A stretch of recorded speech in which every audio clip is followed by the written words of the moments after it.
So, continue reading in the Chaitanya Shikshamrta by Bhaktivinode Thakur. And this is chapter 5. And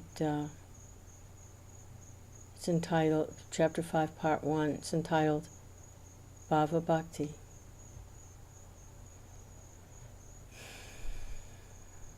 Nama Om Vishnupadaya Krishna Prasthaya Bhutale Srimate Bhaktivedanta Swami Tinamani Namaste Saraswati Devi Gauravani Pacharani Nirvisesha Sunyavadi Paskitade Satarni.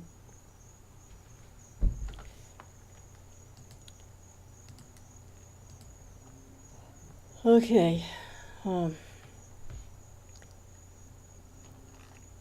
Prema Bhakti is the result of sadhana bhakti.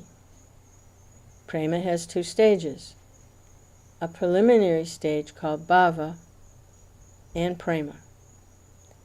Prema is like the sun, and bhava is like a ray of the sun.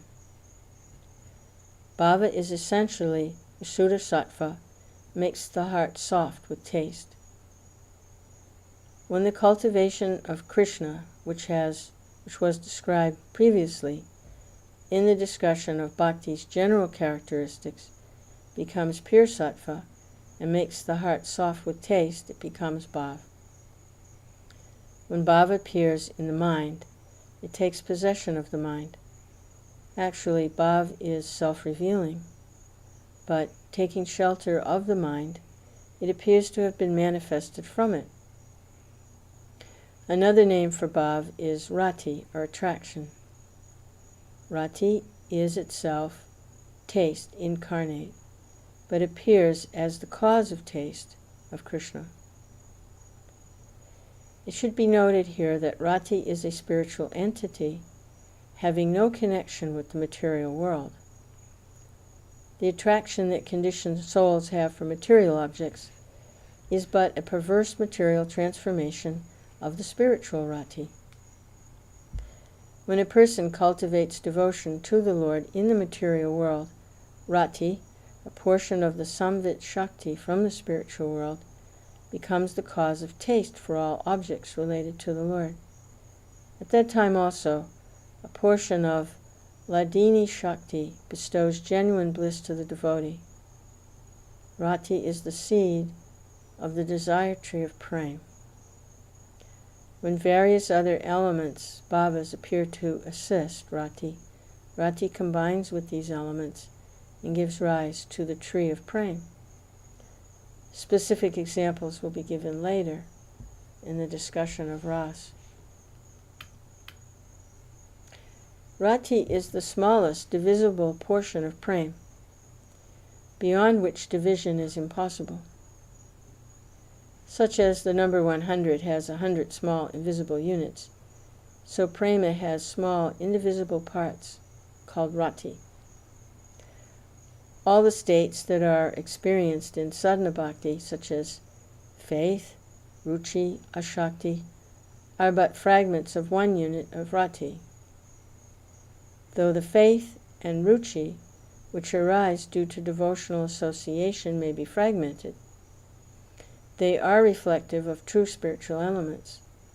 However, for those people who are opposed to any moral laws, the fragments of rati are very distorted in form.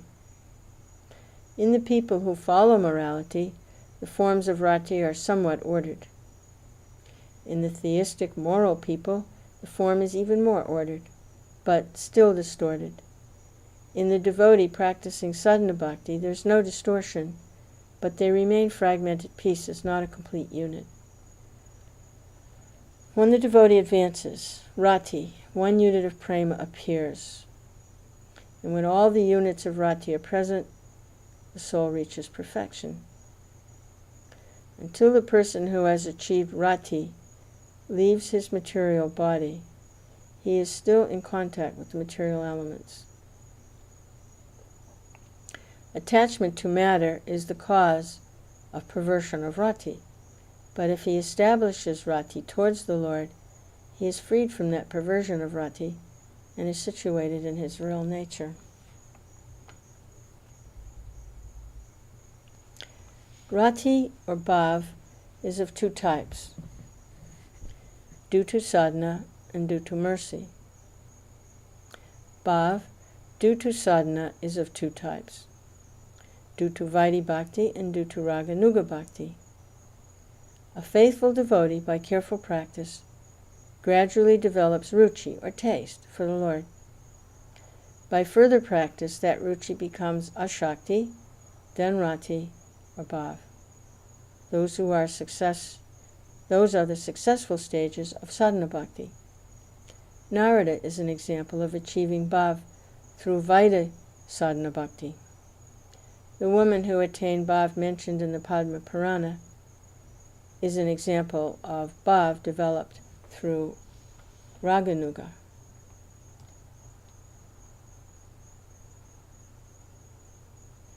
And there's a footnote here that this woman that's being referred to from the Padma Purana, there's a short footnote here, a young girl who danced with joy all night, invoked the mercy of the Lord.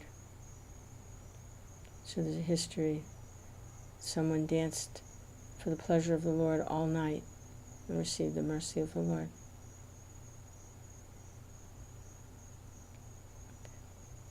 Through Raganuga Bhakti, spontaneous devotion. Bhav, due to mercy, is of two types, from mercy of Krishna and mercy of the devotee. Mercy from Krishna may be by word, by sight, or by emotional impression. When the Lord is pleased with a person, he may give pleasure to the devotee through speaking, or he may give mercy by showing his form, or he may create an extraordinary sensation in the heart of the devotee. By the mercy of devotees such as Narada, many souls have attained bhav.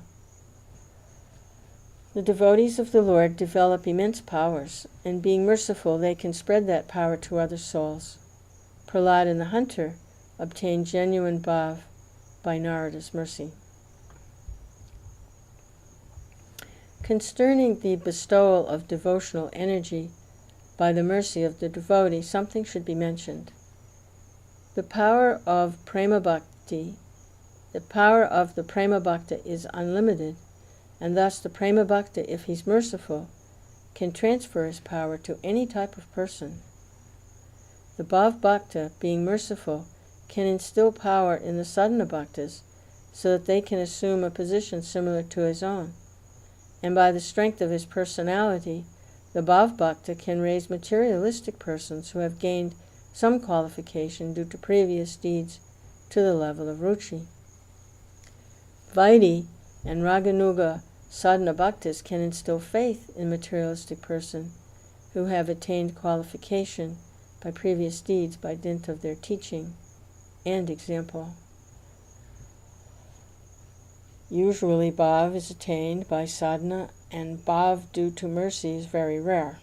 However, even persons of lowest qualification can attain bhav by mercy. The cause is that the Lord's inconceivable power and his mastery of all his rules.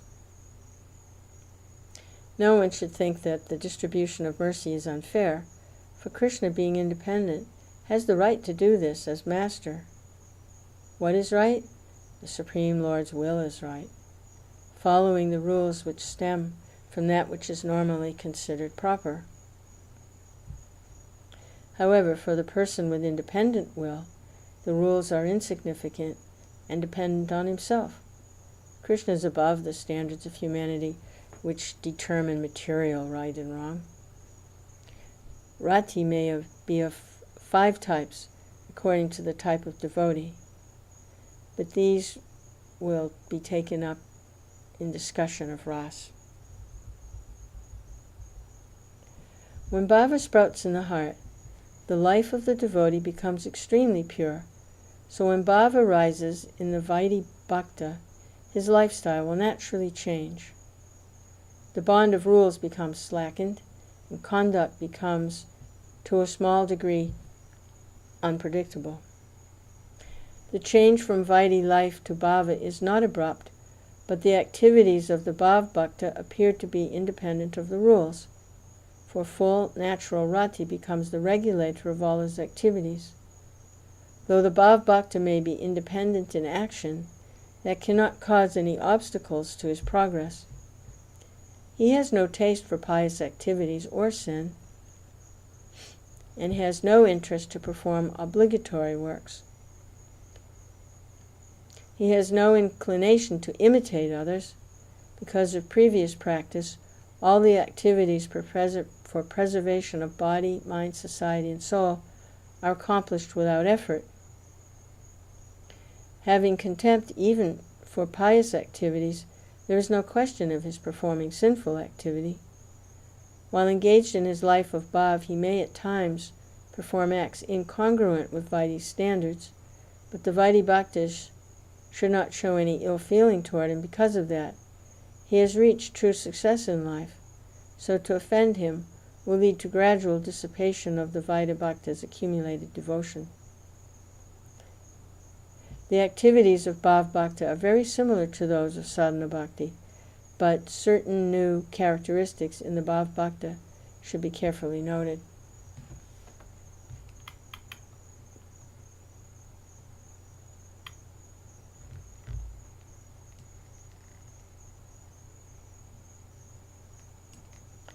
Part 2. Qualities of the Bhav Bhakta. Among the qualities of Bhav Bhakta, the following 9 are prominent: tolerance, not wasting time, detachment, pridelessness, optimism, eagerness for Krishna, constant relishing the name, attachment to the descriptions of Krishna's qualities, and attachment to places of Krishna's pastimes. Though there is cause for disturbance, the Bhav Bhakta does not become disturbed. If someone becomes his enemy, if a relative suffers or dies, if wealth is lost, if some family problem arises, if there is illness, he may be involved with the immediate affair, but his heart is not disturbed, as it is fixed on the lotus feet of the Lord. Disturbances of the heart refers to anger, lust, greed, fear, aspiration, lamentation, and illusion. The Bhav Bhakta cultivates all his service with eagerness in such a way that time is not wasted. In doing any activity, he remembers a suitable pastime of the Lord so that in all cases he experiences Bhav. In all activities, he identifies himself as a servant of the Lord. When there's a natural distaste for all objects of the senses, it's called detachment. With the appearance of Bhav, this detachment becomes prominent. He develops a distaste for sense pleasure. If the senses are directed to the Lord, however, he's very pleased. There is a sect of Babajis who call themselves Viraktas. They dress like Babajis and think they are renounced, but it is mistaken to believe that a name will produce Virakti. If Virakti does not naturally appear with the attainment of Bhav, they should not accept the dress of a Babaji. Babaji means to have developed Virakti through Bhav, by which all aspects of human life become all aspects of material life become distasteful. Those who find the world and family life unfavorable for cultivation of devotion would restrict their needs, wear simple cloth, and eat food obtained by begging, which is offered to the Lord. This lifestyle will gradually become natural. When the transformation of character is examined by Guru and judged in accordance with scriptural standards and found to be qualified, that is real attainment of Babaji status. The present custom is extremely dangerous. What to speak of the development of Bhav? Many people, without being steady in Vaidhi Bhav, whimsically, by temporary renunciation, accept Babaji for the purpose of making a living. The temporary renunciation refers to the distaste for the world which arises from quarrel between man and wife, suffering in family life, inability to get married, satiation with prostitutes, or the influence of intoxicants. With this sense of renunciation immature, people boldly approach a Babaji or Goswami, offer some donation to get a kapina and cloth. The result is that in a short time, the renunciation wears off, and the man or woman, being controlled by their senses, fall into illegitimate family life or secretly satisfy their senses. They do not get spiritual benefit from this at all. The Vaishnava community will derive no benefit until this type of Babaji is completely eradicated. In the discussion of Varnashram, the destructive nature of false renunciation was shown. It is a sin relating to the sannyasa ashram. Here, false renunciation is a great offense to devotional life. In the appendix of Sat Kriya Sara Dipika, this has been delineated. Among those who identify themselves as Vaishnava renunciates, those who have attained detachment through bhakti are actually very rare. They should be given full respect.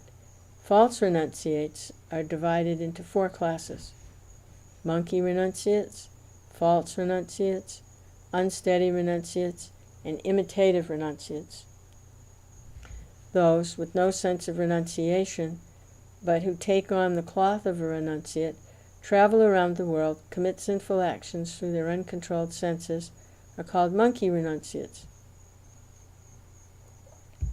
Those who take up the dress of the Babajis so they can eat with Vaishnavas during festivals, get funeral rites performed by the Vaishnavas when they pass away, and get donations from householders to enjoy food, ganja, and tobacco, are called false renunciates. Those who take up Babaji dress due to temporary inspiration from suffering, poverty, sickness, failure of marriage, and quarrel are called unsteady renunciates. Their renunciation does not last. They very quickly become false renunciates. Those who, due to addiction to intoxicants, failure in married life, and put on an act of devotion while intoxicated, or learn how to act as a devotee with false symptoms, or try to imitate the stage of bhav by material emotions, are called imitative renunciates. All these types of renunciations are low, sinful, and unbeneficial to the world. The renunciation arising from bhakti is the beauty of devotional life. To become renounced and then search out bhakti is unnatural, in most cases disastrous. Renunciation or detachment is the special ornament of the person who has attained bhav. It's not an anga of bhakti, but a symptom of bhakti. To have no pretensions in spite of being elevated in qualification is called manasunyata, or pridelessness. However, a person may have no pride simply because he has nothing to be proud of. Such pridelessness cannot be considered as an ornament of devotional life. When the Bhav Bhakta becomes convinced that he can attain the Lord, it's called asabandha. At that time, no doubts arising from material logic remain. Great yearning to attain one's desired object is called samudkanta, eagerness. The only desired object for the Bhav Bhakta is Krishna. Samudkanta manifests itself strongly at this stage. The devotee at the stage of Bhav always have a taste for singing the name of the Lord. He does not want anything else. He also shows strong attachment to reciting the qualities of the Lord. When taste becomes deeper, it's called attachment. When it becomes deepest, it's called rati, or bhav. Attraction for the places of the Lord is a symptom of bhav bhakti. These places are of 2 types: those located in the world and those beyond the world, transcendental. Those places in the world are the places where the Lord performed his pastimes. With eyes of devotion, those places become replicas of the transcendental places located in the spiritual world. The spiritual world is of two types: the pure spiritual world and the spiritual world within the material world. The pure spiritual world is on the other side of the Viraj. There the Lord is eternally present in forms suitable for the different rasas, in separate places most suitable for the particular rasas, along with pure souls who act as ingredients of respective ras. When a conditioned soul develops an attraction for the ras which manifests in a particular place in the spiritual world, the Lord manifests himself in the spiritual portion of the living entity in his purified heart. Thus the spiritual world and the heart of the devotee are both transcendental abodes of the Lord, both the places where the Lord enacts his pastimes on the earth and the places where the devotee live are beyond the material realm. Places of the Lord's pastimes like Vrindavan, Navadvip, places of great devotees such as Naimisharanya, the bank of the Ganga, the place where Tulsi grows, the places where the pastimes of the Lord are recited, the places where the forms of the Lord are installed, are all dwelling places of the Lord. The Bhav Bhakta loves to reside in all these places.